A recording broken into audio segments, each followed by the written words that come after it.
Force, the Jedi. All of it.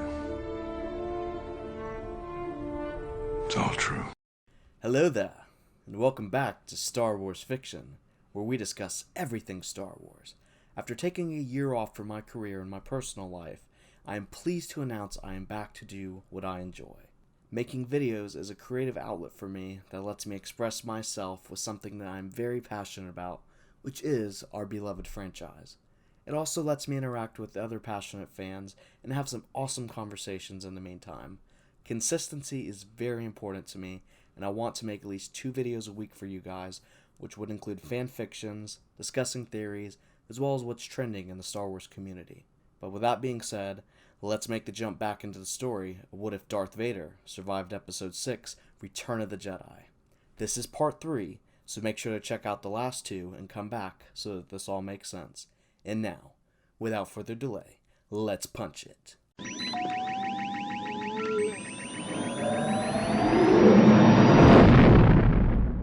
We find ourselves above the planet of Fondor, where the Imperial shipyard is located. The ISD Dauntless is attached, receiving a top-secret shipment of satellites on the upcoming Operation Sunder. The Corvus, along with Commander Iden Versio and her crew, are parked alongside the Star Destroyer, awaiting further orders from the Moff. Iden stands aboard her bridge watching the operation going smoother than expected. I find it strange that your father didn't allow you to brief us more on the mission details, Agent Delmico says as he continues to scan for incoming ships. Iden begins to speak, but is then interrupted by Agent Hask. If the Admiral wanted you to know more, he would have allowed you to, Agent Delmico. All he wants you to know is that we are protecting the Dauntless from a suspected attack, Iden says before raising her eyebrows. But as your commander, I will tell you there's going to be an incoming attack. Not if, but when. We need to be ready in case reinforcements are not available in time. Agent Hask gives a grunt of disapproval. That's why we're here, to take on the unexpected before it has a chance to do anything. Sitting here with 2 high-ranking rebellion prisoners is not what I call strategic, Agent Delmico adds in. But before anything else can be said, the hologram of the Moff Wraith appears in front of Inferno Squad. Ah, Commander Versio. My men have finished the mission, and we are ready to detach from the station. Stand by for my confirmation to jump. Yes, sir, Iden says, signaling to Agent Hask and Delmico to look busy. The Moff turns away for a moment to ponder to himself. I just received an intel report from your father that you are carrying 2 high-ranking prisoners of war aboard your ship. I can't help but wonder if you have a purpose for bringing them here. Iden lets out a brief smile. The Admiral has his reasons, is all she says. Wraith lets out a laugh. And I outrank you, so tell me, what angle are you both working? I would hate to think you are both luring the enemy to our location. Iden refuses to let the Moff get under her skin and is about to reply when she hears one of her officers approach him. Sir, Lord Vader is hailing us.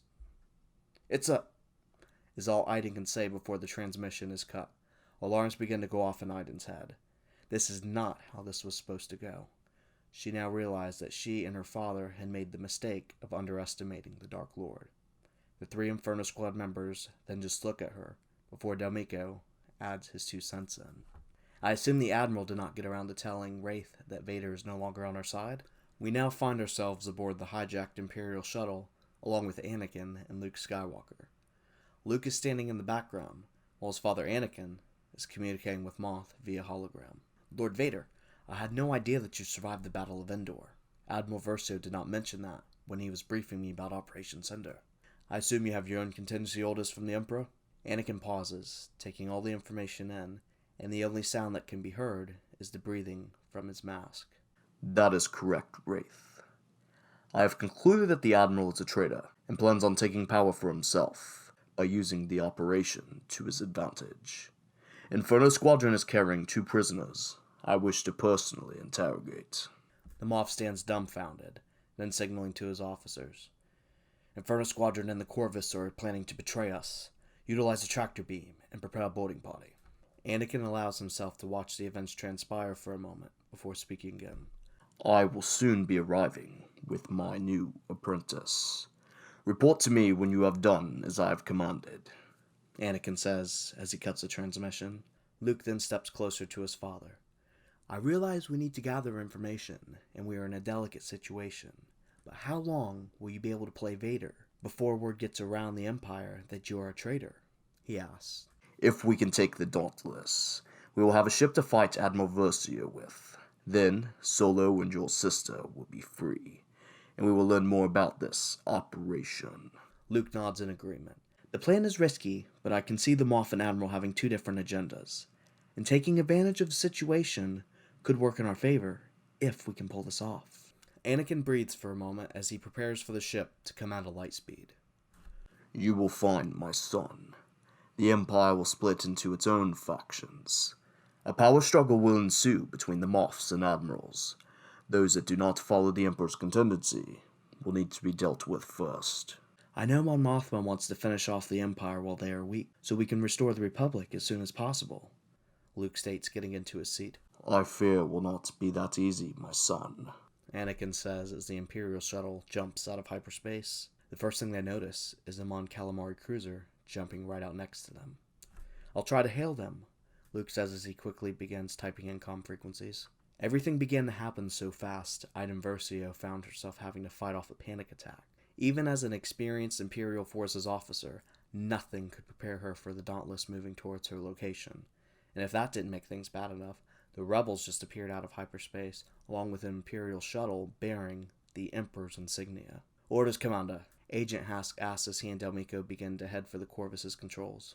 Raise the shields and avoid being captured at all costs. I'm going to create a distraction so we can jump to Vados, she says, running towards the hangar. Moments later, Iden's TIE fighter shoots out of the hangar, racing towards the Dauntless in an attempt to engage it. At the same time, the Star Destroyer begins to fire on the Mon Calamari cruiser. On board the Imperial shuttle, Vader manages to pilot the vessel through the crossfire. Luke is not having any success in hailing the rebel cruiser. They're ignoring my hails, he says in frustration. Anakin then uses the Force to push a rebel X-Wing out of their path before it could begin to fire on them. As far as they're concerned, we are the enemy, he states, focusing on landing the shuttle in the main hangar bay. As they begin to enter the hangar, they notice a TIE fighter attempting to target them as well. Luke manages to focus the energy of the rear shields just in time to absorb the shots, but the shockwave is strong enough to force Anakin to make a crash landing. Both Force users are able to find their way out of the shuttle with the help of Luke's lightsaber. I'll see what I can do about that fighter, he says, racing towards a TIE interceptor. Do not underestimate them, Anakin shouts towards his son. He then turns and begins running towards the bridge, trying not to be weighed down by the armor of Darth Vader. And cut. Alright guys, that's a wrap for part 3 of our fanfiction series on What If Darth Vader Survived Return of the Jedi. Please give the video a like and consider subscribing to stay up to date on all of our newest content. I hope you all enjoyed it and the direction the story is heading in. I promise it will not mirror Battlefront 2's story campaign, but like any story, it has drawn inspiration from it, since this is canon material. Let me know what you think and how you would like for part 4 to go in the comments below. Who knows, maybe your ideas will make it into the story. Make sure to hit that subscribe button to know when part 4 is released. Until next time, thank you for watching, and may the Force be with you wherever you may be in the galaxy far, far away. That's all what you have learned.